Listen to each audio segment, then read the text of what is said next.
Connaissez-vous Saint-Just-le-Martel? Je découvre ce petit village au cœur du Limousin, attiré par cet étonnant événement qui dure depuis 38 ans. Dès qu'on arrive, on ne saurait s'y tromper. Les silhouettes de Cabu nous indiquent joyeusement le chemin, tandis que les collégiens, qui se rendent au salon, défilent devant les caricatures de gibots, à la force de traits si caractéristiques. On croise la première vache emblématique du salon, porteuse de belles et émouvantes signatures. On peut aussi se laisser guider par les personnages de Dubout. L'immense fresque réalisée par Placide résume l'esprit de ce 38e salon où l'on va dessiner dans toutes les langues du monde. Au centre, celui que cette vache regarde si tendrement, Gérard Van den Broek, son créateur, disparu au mois de février. Son image nous accueille dès l'entrée du salon et on chemine à travers tous les joyeux souvenirs qu'il a partagés avec tous ces dessinateurs devenus au fil du temps des amis. C'est pour en garder la trace que France Cartoons vient de réaliser l'album 87 dessins pour Gérard.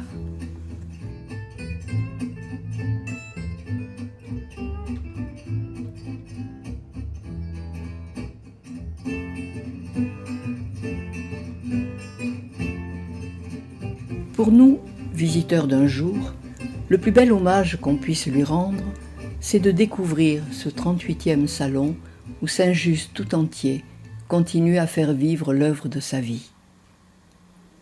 Les immenses caricatures de moines croquent à belles dents les stars du cinéma.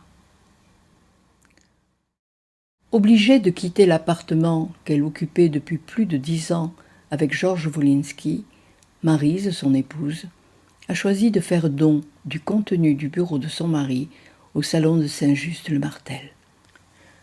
L'intégralité de l'espace de travail du dessinateur, assassiné le 7 janvier dernier dans les locaux de Charlie, s'offre à notre émotion.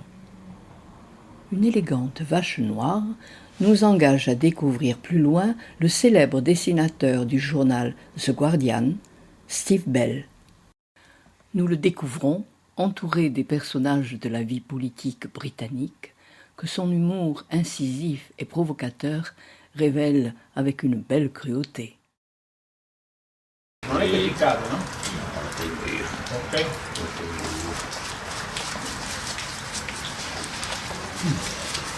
Io comincio dalla punta, metto un po' più lontano, fatto piacere. Sì, bravo, oh là! Ma no, ci vuole tanto per capire. Porca boia!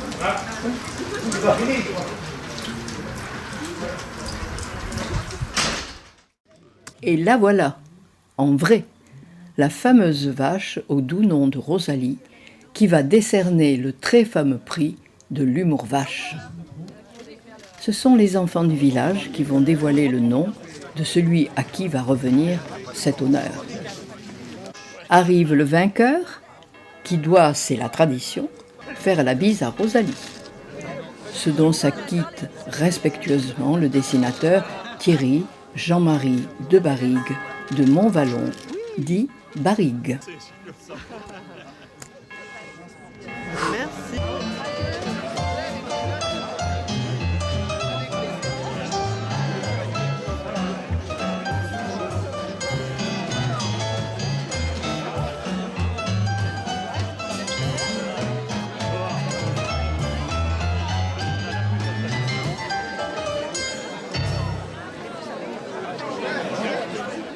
De retour au salon, où s'affairent les dessinateurs au service du public, nous surprenons Rousseau en train de dédicacer son album Brexit.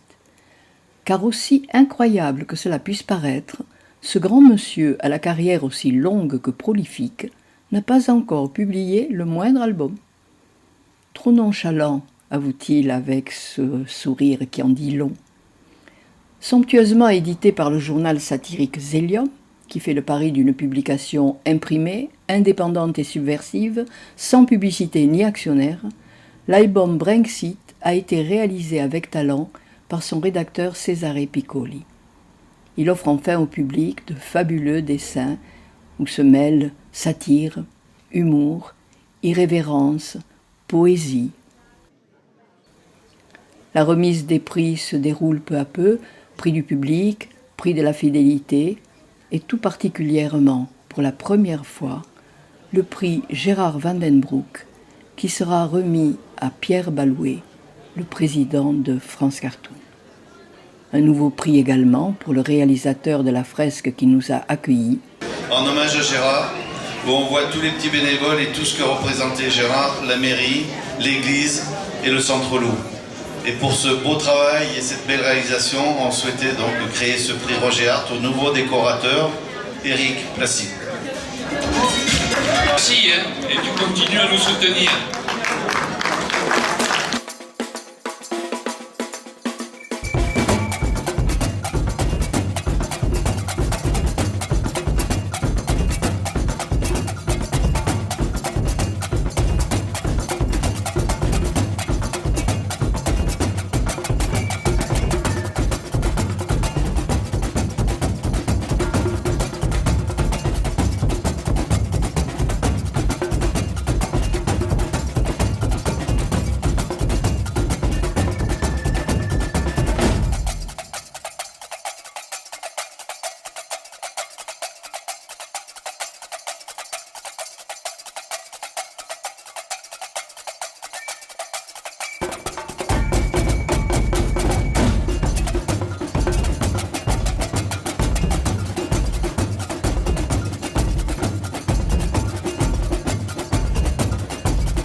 La fête est finie. Le dernier groupe des 150 dessinateurs venus du monde entier qui ont participé au salon, tous logés chez l'habitant, s'apprête à quitter Saint-Just. Rendez-vous l'année prochaine.